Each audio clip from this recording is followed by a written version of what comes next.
Hello दोस्तों, स्वागत है आपका हमारे यूट्यूब चैनल पर। आज का पहला प्रश्न है अपना क्वेश्चन नंबर 1 की हम बात कर रहे हैं। एक प्रकाश संवेदनशील उपकरण जो मुद्रित पाठ, चित्र या फोटो को डिजिटल बनाता है उसे कहा जाता है। दोस्तों, हमारे पास कोई भी डॉक्यूमेंट है, फिजिकली डॉक्यूमेंट है, कोई पिक्चर है, कोई फ़ोटो है, तो उसको आप स्कैनर की सहायता से क्या करते हैं, डिजिटलाइज करते हैं। क्वेश्चन नंबर 2, डॉक्यूमेंट को सेव करने की प्रक्रिया को क्या कहा जाता है। दोस्तों, हम क्या करते हैं, डॉक्यूमेंट को कंप्यूटर में स्टोर करते हैं, तो वो क्या होता है दोस्तों, किसी दस्तावेज को मेमोरी में स्टोरेज माध्यम में कॉपी करते हैं। क्वेश्चन नंबर 3 आपका इसके बाद में MS Excel function equals to left VMOU comma 2। यहाँ आपको क्या बताया गया है, आपने लेफ़्ट फंक्शन को काम में लिया है, फॉर्मूला को काम में लिया है, और उसमें आपने क्या किया है, आपने जो टाइप किया है VMOU, उसमें से लेफ़्ट साइड के 2 कैरेक्टर्स को आपने क्या किया है, प्रिंट किया है या छापा है। तो ऐसे में आपका आंसर आएगा इसका C आंसर। क्वेश्चन नंबर 4 है आपका, मानव और मशीन में अंतर करने के लिए इंटरनेट पर प्रयुक्त चुनौती प्रतिक्रिया प्रमाणीकरण को कहा जाता है। देखो, वो होता है आपका captcha code. Next question number 5 आपका आता है, MS office power point macro सक्षम प्रस्तुति का फाइल एक्सटेंशन क्या होगा। दोस्तों, अगर पावर पॉइंट का फाइल एक्सटेंशन पूछते हैं तो वो तो होता PPTX, और यहाँ आपको मैक्रो का पूछा है तो PPT के आगे आपका M और लग जाएगा फॉर मैक्रो। नेक्स्ट इसके बाद में क्वेश्चन नंबर 6 है, निम्नलिखित में से कौन सा डिजिटल भुगतान का एक तरीका नहीं है। देखिए दोस्तों, यहाँ RTGS से हम डिजिटल भुगतान करते हैं, IMPS से डिजिटल भुगतान करते हैं, NEFT से करते हैं। कौन सा नहीं है, MICR जो है ये आपका डिजिटल भुगतान का तरीका नहीं है। नेक्स्ट इसके बाद में है, MS वर्ड में गेटर किससे संबंधित है। गेटर हम मार्जिन के अंदर छोड़ते हैं। नेक्स्ट इसके बाद में MS पावर पॉइंट में हम स्लाइड शो को शुरुआत से स्टार्टिंग से स्टार्ट करते हैं कुंजी का उपयोग करके, और वर्तमान स्लाइड से स्टार्ट कौन सी कुंजी से करेंगे। तो अगर हमें स्टार्टिंग से स्लाइड शो देखना है तो ऐसे में हमें F5 बटन काम में लेना है, और अगर हमें बीच में या कस्टमाइजली क्या करना है, स्क्रीनशॉट देखना है, तो उसके लिए हम शिफ्ट F5 को प्रयोग में लेते हैं। नेक्स्ट क्वेश्चन इसके बाद में है, MS पावर पॉइंट में स्लाइड को पुनः व्यवस्थित करने के लिए निम्न में से कौन सा दृश्य सबसे उपयुक्त रहेगा। तो उसके लिए आंसर है दोस्तों आपका स्लाइड शॉर्टर। राजस्थान राज्य के निवासियों को शिकायत निवारण के पारदर्शी और जवाबदेह साधन प्रदान करके सशक्त बनाने के लिए अभिनव E-गवर्नेंस परियोजना कौन सी है। तो वो है दोस्तों आपकी राजस्थान संपर्क ऐप। निम्नलिखित में से कौन से वैध खोज इंजन हैं। तो यहाँ पे आपको सर्च इंजिन्स के बारे में बताना है, तो आपका गूगल सर्च इंजन है, बिंग है और याहू है, जो आपके क्या है, सर्च इंजिन्स हैं। क्वेश्चन नंबर 12, PNR रेलवे द्वारा जारी किए गए प्रत्येक टिकट को निर्दिष्ट 10 अंकों का एक अद्वितीय नंबर है।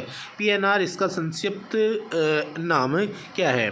तो PNR का पूरा नाम है पैसेंजर नंबर रिजर्वेशन या पैसेंजर नंबर रिजर्वेशन। नेक्स्ट इसके बाद में 13 क्वेश्चन है, NVSP पोर्टल के माध्यम से कौन सी सेवा प्रदान की जाती है। तो NV आपका नेशनल वोटर पोर्टल है, तो इसमें हम क्या कर सकते हैं, चुनावी सूची में नाम खोज सकते हैं। नेक्स्ट क्वेश्चन है, निम्नलिखित बयानों में से रैम और रोम के संबंध में कौन सा सही है। क्वेश्चन नंबर 14 था अपना, रोम वास्तविक ऑप्टिकल मेमोरी होती है। सेकंड है, रैम उन निर्देशों को संग्रहित करता है जिन पर आप वर्तमान में काम कर रहे हैं, ये सही बात है। रोम बायोस को संग्रहित करता है, ये भी सही है। नेक्स्ट, रैम उपयोगकर्ता को डेटा पढ़ने और लिखने की अनुमति देता है, ये भी सही है। नेक्स्ट है इसके बाद में, बिजली बंद होने पर रैम और रोम अपना डेटा खो देते हैं, ये गलत बात है। ओनली रैम जो है वो रैम अपना डेटा खोता है, रोम में जो डेटा है वो हमेशा बने रहते हैं। तो यहाँ आपके सेकंड, थर्ड और फोर्थ इसका सही आंसर रहेगा। तो यहाँ आपका आंसर आ गया केवल सेकंड, थर्ड और बी इसका राइट आंसर रहेगा।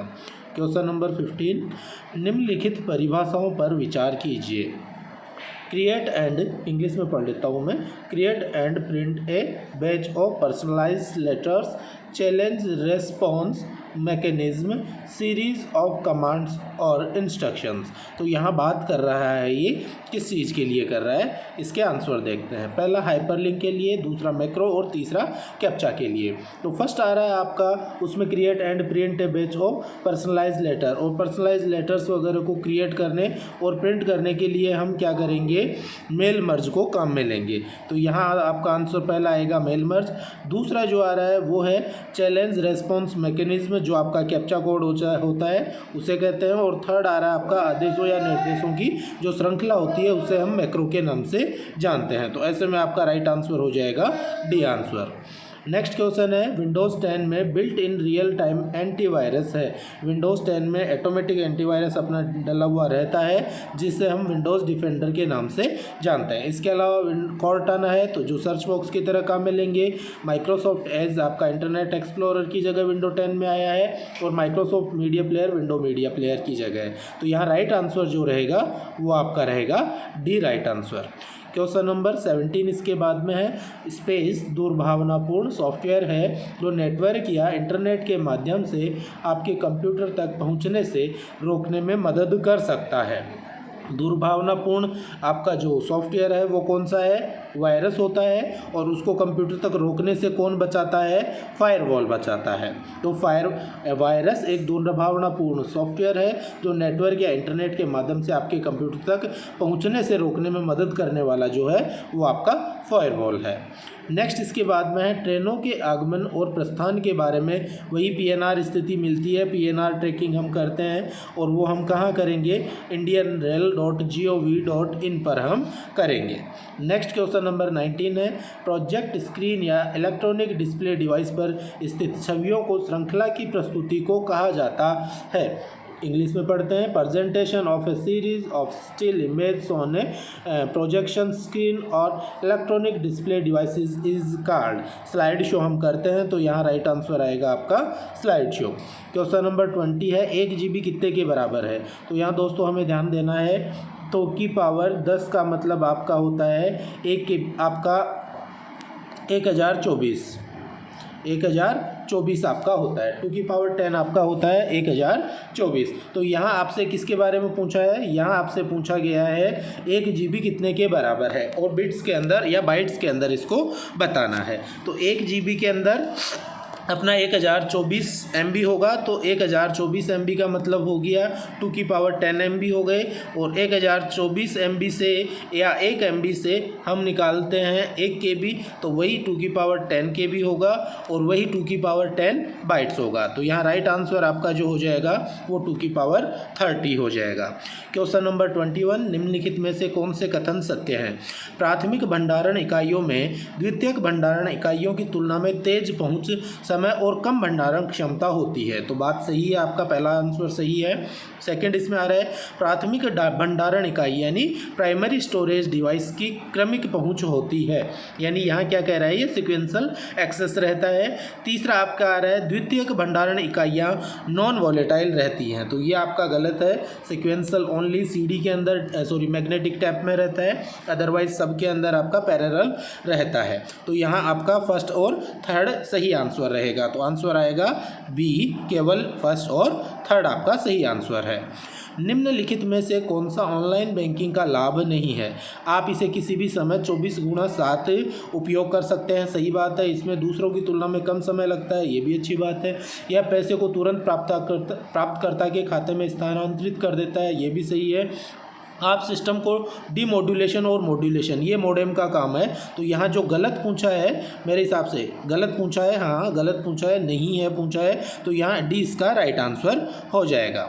नेक्स्ट क्वेश्चन नंबर 23 है, कंप्यूटर स्क्रीन में एक छवि को सबसे छोटी इकाई होती है। तो आपकी इमेज वगैरह या मॉनिटर स्क्रीन की बात करें तो वो पिक्सल्स में मापी जाती है। MS वर्ड 2010 में स्ट्राइक थ्रो फॉन्ट प्रभाव क्या करता है, अक्षरों को बीच से कटा हुआ दिखाता है। तो यहाँ देखो, यह चयनित चयनित टेक्स्ट के ऊपर एक रेखा खींचता है, गलत बात है ये, हाँ सही बात है। यह चयनित टेक्स्ट के मध्य से होकर एक रेखा खींचता है, यह चयनित टेक्स्ट के नीचे एक रेखा खींचता है, यह टेक्स्ट बेसलाइन के नीचे छोटे अक्षर बनाता है। यहाँ आपका जो राइट आंसर रहेगा वो है आपका बी, यह चयनित टेक्स्ट के मध्य से होकर एक रेखा खींचता है। कोई दस्तावेज, क्वेश्चन नंबर 25, कोई दस्तावेज मुद्रित होने से पहले कैसा दिखेगा, यह हमें प्रिंट प्रीव्यू के माध्यम से पता चलता है। क्वेश्चन नंबर 26, मूल और असंशोधित दस्तावेज का प्रमाण प्रदान करने के लिए एन्क्रिप्शन तकनीकों का उपयोग करता है। तो एन्क्रिप्शन का मतलब है आपका जो डिजिटल सिग्नेचर जो होते हैं वो इनक्रिप्टेड और डिक्रिप्टेड होते हैं।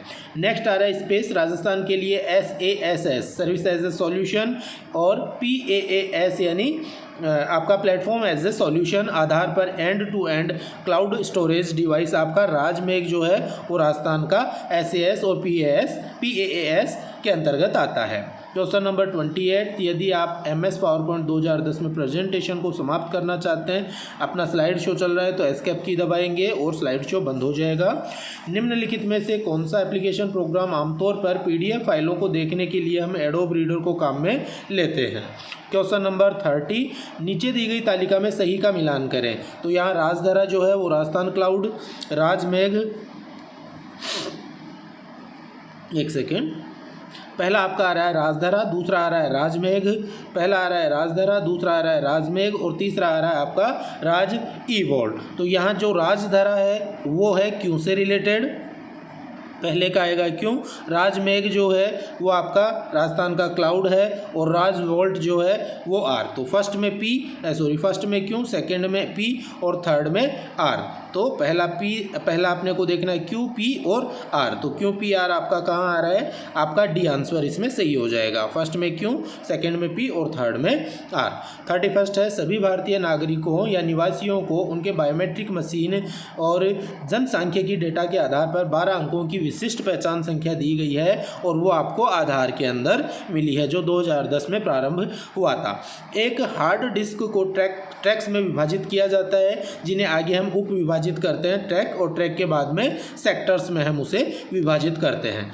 33 नंबर, यदि किसी सेल में सामग्री बड़ी है और सेल में दिखाई नहीं दे रही है तो हम MS Excel में कई लाइनों पर प्रदर्शित करके सेल के भीतर सभी सामग्री को दृश्यमान बनाने के लिए किसका उपयोग करते हैं। ठीक है, तो उसके लिए हम क्या करते हैं, रैप टेक्स्ट की सहायता से करेंगे। नेक्स्ट क्वेश्चन इसके बाद में आपका है वाईफाई का पूरा नाम क्या है, वायरलेस फिडेलिटी या फिडेलिटी हम कहेंगे वाईफाई का पूरा नाम। और लास्ट क्वेश्चन है, निम्नलिखित में से कौन सी एक प्रकार की श्रेणी है जहां ईमेल द्वारा अनचाहे संदेश भेजे या प्राप्त होते हैं। तो हमें स्पैम मेल के अंतर्गत ईमेल के अंदर अनचाहे संदेश प्राप्त होते हैं। तो ये आपके 35 क्वेश्चंस थे। आशा करता हूँ मेरे द्वारा दी गई जानकारी आपको अच्छी लगी होगी। Thank you.